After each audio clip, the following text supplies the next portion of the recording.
भौगोलिक स्थिति है और राजनीतिक स्थिति है उसको बदलने वाला है। मैं देखिए 3 चीजें मैं नोट कर रहा हूं गुजरात के इलेक्शन के बारे में।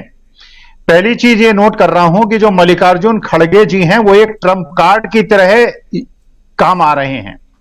देखिए जो आईटी सेल था बीजेपी का, उसने राहुल गांधी के खिलाफ, इंदिरा जी के खिलाफ, पंडित जवाहरलाल नेहरू के खिलाफ जिस प्रकार का प्रचार किया था, और उस प्रचार के खिलाफ मल्लिकार्जुन खड़गे का जब बैकग्राउंड लोगों ने पढ़ा और देखा कि वो व्यक्ति जिसकी मां और बहन को रजाकारों ने जला दिया था, जिंदा जला दिया था, और भाग के वो अपने पिता के साथ मजदूरी करने दूसरे जिले में गया, और उसके बाद खुद के बलबूते पे पढ़ लिख कर वो वकील बना और एक अच्छा वकील बना, और इतना ओजस्वी एक दलित नेता देश को प्राप्त हुआ जैसे बाबा भीमराव अंबेडकर प्राप्त हुए थे। पहली घटना तो मैं गुजरात के इलेक्शन में ये देखूं कि एक ट्रम्प कार्ड की तरह जो भीड़ आप देख रहे हैं उनकी खड़गे जी के मीटिंग में, और दूसरी तरफ आप देख रहे हैं कि वहां जो चीफ मिनिस्टर गुजरात के जाते हैं, जब मोदी जी जाते हैं, अमित शाह जाते हैं, तो वहां भीड़ जो है खाली कुर्सियां दिखाई पड़ती हैं, पहली बात।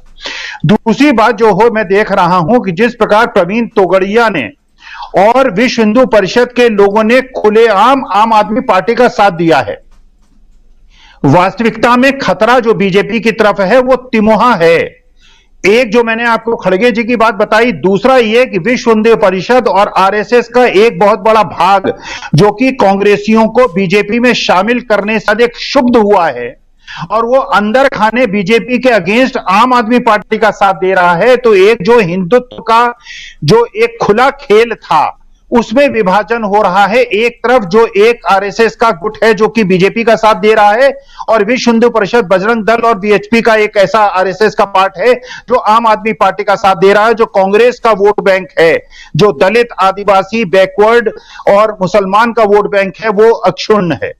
तीसरी चीज जो मैं नोट कर रहा हूं गुजरात के इलेक्शन में, एक तो युवा और दूसरा महिलाएं। देखिए महिलाएं बोलती नहीं हैं, पुरुष जो है वो तो 4 जगह जाके भाषण देता है, पान की दुकान में, सिगरेट की दुकान में, यहां वहां बातें करता है। औरतों ने जिस प्रकार से नोट किया है बिल्किस बानो के कांड को, क्योंकि महिला का जो हृदय है वो बहुत ममतामयी होता है, वो हिंदू मुसलमान में नहीं बंटता।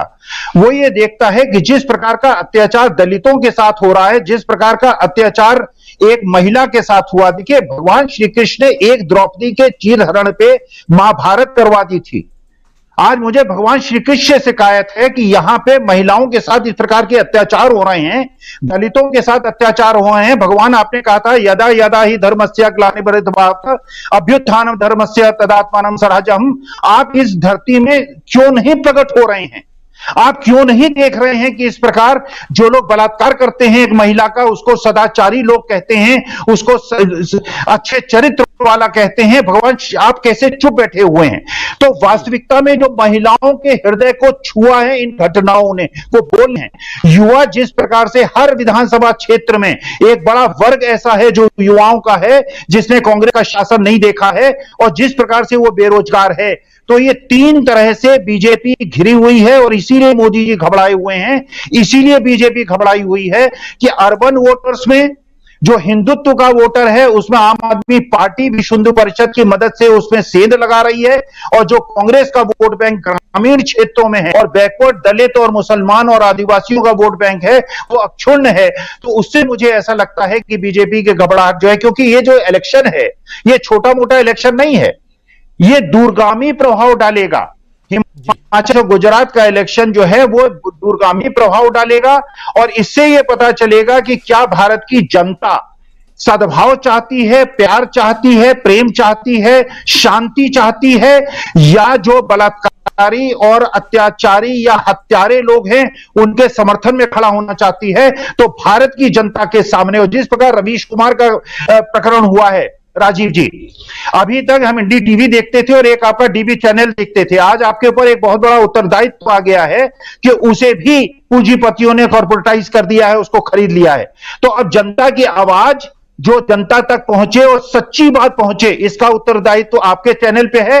और वास्तविकता में रवीश कुमार का जो कांड हुआ है पूरे विश्व ने उसको देखा है कि भारतवर्ष के अंदर किस प्रकार जर्नलिज्म का गला घोटा जा रहा है, सच्ची आवाज को दबाया जा रहा है, और हर जगह पूंजीपतियों का आधिपत्य जो है वो मानना है कि ये मुद्दे बने रहते हैं। मैंने सन 1971 में इंदिरा जी की वो पराकाष्ठा देखी थी जब उनको आयरन लेडी की तरह और मां दुर्गा की तरह कहा गया था और पूरी देश की जनता उनके साथ थी। और जो नव निर्माण आंदोलन शुरू हुआ था, गुजरात से ही शुरू हुआ था, चिमन भाई पटेल के अगेंस्ट ही शुरू हुआ था और वहां के छात्रों ने शुरू किया था। 70 में हालत हो गई थी, पूरे नॉर्थ इंडिया से कांग्रेस को एक सीट नहीं मिली थी और 1980 में दोबारा कांग्रेस सत्ता में आई थी। आप तमिलनाडु का अगर नजरिया देखें तो एक बार डीएमके स्वीप करती है, दूसरी बात एआईडीएमके स्वीप करती है। जहां पे वेस्ट बंगाल के अंदर वामपंथ इतना जड़ जमाए हुए था कि 32-34 साल से सत्ता से नहीं हटाया जा सका था, आज वामपंथ की एक सीट नहीं है विधानसभा में। भारतीय जनता जो है, देखिए वोटर दो प्रकार का होता है, एक होता है वोकल वोटर है, साइलेंट वोटर। मैंने बचपन से ये देखा है, जो वोकल वोटर है, जो नॉर्मल जो है अपर कास्ट का होता है, डोमिनेटिंग कास्ट का होता है। मैं भी जब भी टीवी प्रोग्राम करने कनॉट प्लेस जाता था या दूसरे प्रोग्राम में जाता था, मैं देखता था कि उनका तंत्र इतना मजबूत है कि वो फोन करके अपनी भीड़ जमा कर लेते। ऐसा महसूस होने लगता है टेलीविजन में कि केवल सत्ता पक्षी भी है और विपक्ष की बात करने वाला कोई नहीं है, क्योंकि विपक्ष की बात करने वाला वो व्यक्ति है जो साइलेंट वोटर है और वो चुप, उसकी हिम्मत नहीं है। और सबसे बड़ा साइलेंट वोटर अगर कोई है तो वो औरत है, वो नारी है।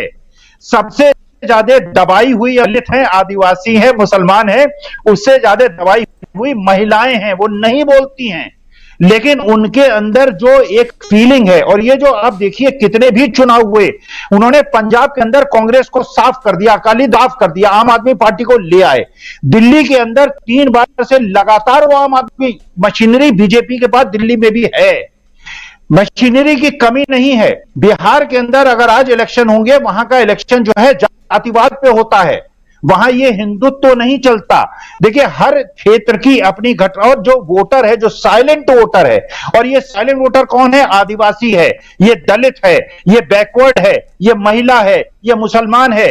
अगर एक भी ठाकुर खड़ा होगा, 4 दलित वहां खड़े होंगे, दलित वही बात कहेगा जो राजपूत कहेगा, जो ब्राह्मण कहेगा।